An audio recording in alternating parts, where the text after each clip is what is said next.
मोतिहारी के हनुमानगढ़ी मोहल्ला निवासी निर्भीक जुझारू पत्रकार एवं जाने माने आरटीआई एक्टिविस्ट नागेंद्र प्रसाद जायसवाल की इलाज के दौरान दिल्ली में मृत्यु हो जाने से उनके चाहने वालों में शोक की लहर है।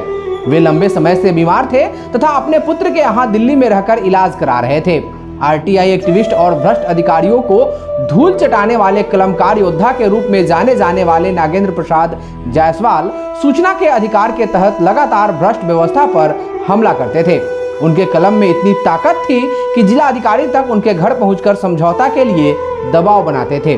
लेकिन कदकाठी के दुबले पतले और भ्रष्टाचार के खिलाफ लड़ाई के प्रति हमेशा अपनी कमर कसकर खड़ा रहने वाले स्वर्गीय श्री जायसवाल ने कभी समझौता नहीं किया।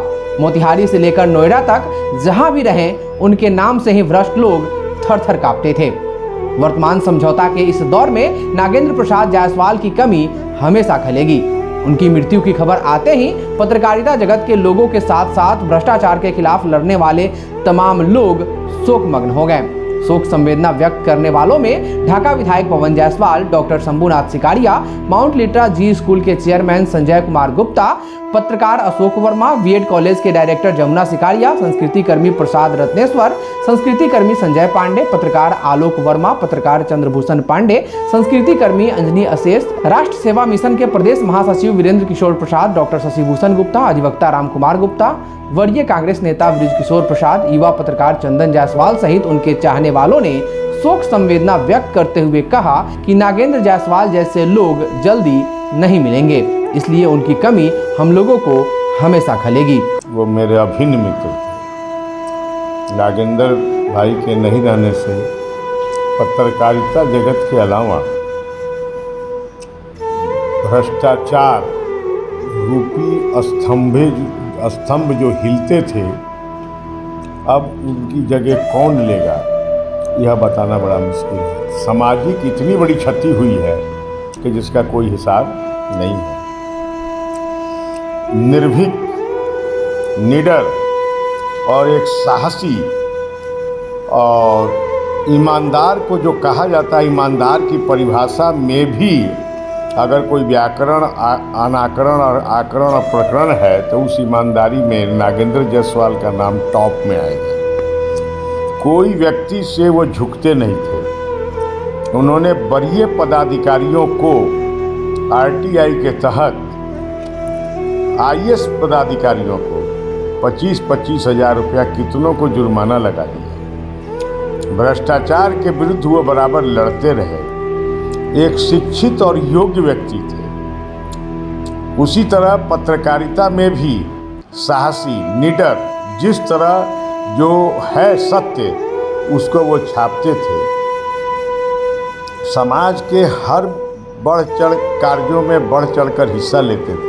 उनके जाने से जो क्षति हुई है वह जो है सो क्षति की कभी पूर्ति नहीं हो सकती। हम तो इतने मामर्थ हैं कि हमारा तो उनसे जो है चोली और दामन का जैसा संबंध था।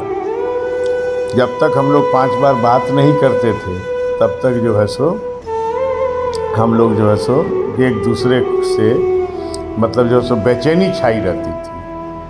प्रभु की जो कृपा, भगवान उनकी आत्मा को शांति दे।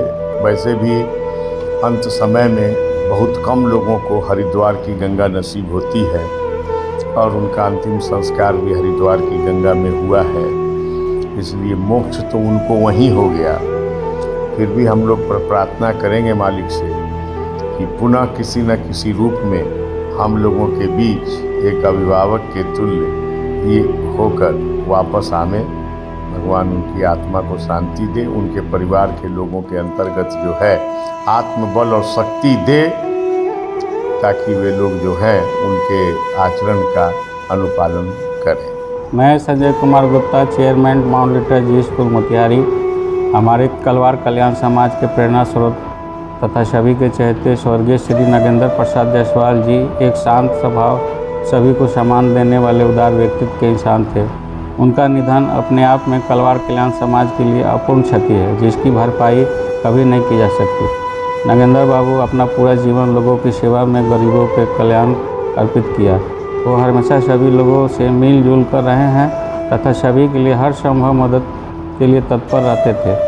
वह समाज के वरिष्ठ नागरिक के साथ साथ कर्मठ करता भी थे, जो कि निस्वार्थ भावना से गरीबों के कल्याण में अपना योगदान किया करते थे। मैं अपनी विद्यालय परिवार की तरफ से स्वर्गीय नागेंद्र प्रसाद जायसवाल जी को श्रद्धांजलि अर्पित करता हूं तथा ईश्वर उन्हें अपने श्री चरणों में स्थान दे, यह प्रार्थना करता हूं। ओम शांति।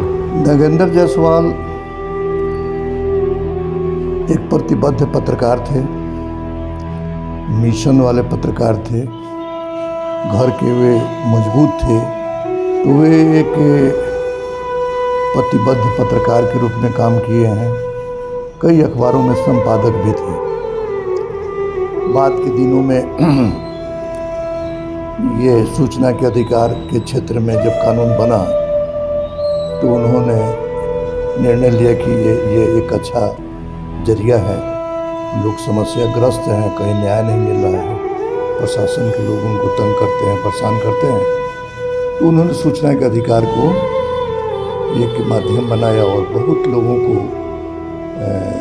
इससे राहत दिलवाने का प्रयास उन्होंने किया। बड़े बड़े मामला को उखाड़ा।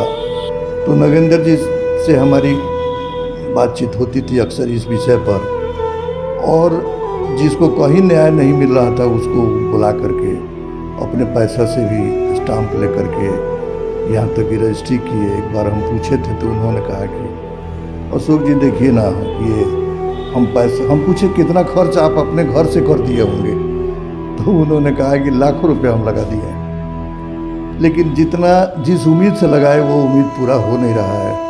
और देते हैं, करते हैं, हमारा नेचर है। उनका कहना था कि हमारा नेचर, हम ही करते रहेंगे, अंतिम सांस तक करते रहेंगे। बहुत मामला में तो देखे थे कि बहुत बड़ा मामला रहता था तो डाक से भेज देने के बाद वो मोतिहारी छोड़ के एक महीने के लिए चले जाते थे दिल्ली अपने बेटा के यहाँ। कहते थे कि जानते हैं कितना एक्टिविस्ट मरा गया, सब ये सब मरवा देगा, हमको भी मरवा देगा सभी प्रशासन और जितना लोग हैं। चूँकि ऐसा मामला वो बता रहे थे, हाई कोर्ट में भी गए, कितने डीएम को फाइन करवाए। ये अपने आप में एक उदाहरण थे मोतिहारी के लिए।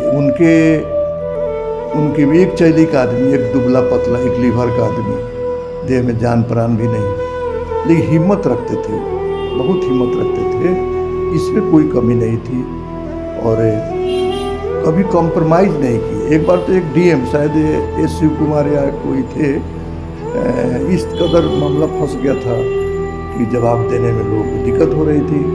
वो पूरी टीम उनकी आ गई थी उनके घर पर, और कई एक अधिकारी भी थे, डीएम थे, और वो लोग 2-2 घंटा तक बैठे रहे, गप सप इधर उधर माहौल बनाए।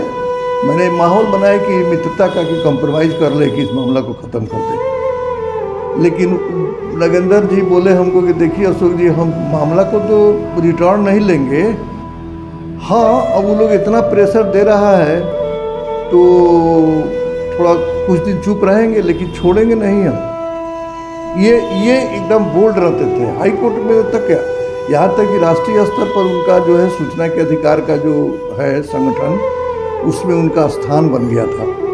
और दिल्ली में भी बुलाकर एक बार उनको सम्मानित भी सरकार के द्वारा, वो विभाग के द्वारा किया गया था। प्रशासन क्या करेगी, प्रशासन को तो इनके बारे में हैरान रहती थी। इनका नाम सुन करके सारे ऑफिस के लोगों में घबराहट हो जाती थी नागेंद्र जायसवाल का। कहने का मतलब एक विशेष क्वालिटी की आत्मा थी मीडिया जगत में या सूचना के अधिकार। अब आज इनके बाद कहाँ कोई दिखाई दे रहा है यहाँ मोतिहारी में। तो नागेंद्र जी एक अखबार के 2 अखबार के संपादक भी रहे हुए हैं मोतिहारी में, और कंप्रोमाइज़ नहीं किए कभी। बस ये उनकी सबसे बड़ी विशेषता थी इस युग में जहाँ हर कदम पर लोग समझौता कर रहे हैं। लेकिन नागेंद्र जायसवाल कोई मामला मिल जाता था तो छोड़ते नहीं थे। नागेंद्र जायसवाल के एक बहुत जुझारू आदमी थे। उन्होंने गलत कभी भी बर्दाश्त नहीं करते थे। साहित्य में उनके पत्रकार का बहुत बढ़िया अच्छे पत्रकार थे। कई एक मैगजीन भी निकाले हैं उन्होंने। उनके नहीं रहने से सबसे ज़्यादा साहित्य की क्षति हुई है। और आरटीआई के तहत से बहुत से अफसरों को मैंने धूल चटा चुके हैं और दंडित किए हैं। यहाँ तक कि नोएडा में भी बहुत से बिल्डर को भी धूल चटा चुके हैं। उनके नहीं रहने के वजह से हम बहुत सा दुख है और हम लोग के कदम से कदम मिलाकर चलने वाले व्यक्ति थे। ईश्वर उनकी आत्मा की शांति दे। नागेंद्र जी जो है हमारे बहुत आनंद विद्युत थे और उनके साथ बहुत समय तक हमने अपना एक किए। ये बीमार होकर चले गए इलाज कराने के लिए, तो उनकी जो है पारिवारिक संबंध भी हमारा था। हम रह गया कि अब वो जो है कि नहीं रहे। ऐसे पत्रकारिता के क्षेत्र में भी उनका ही था, अच्छा योगदान था।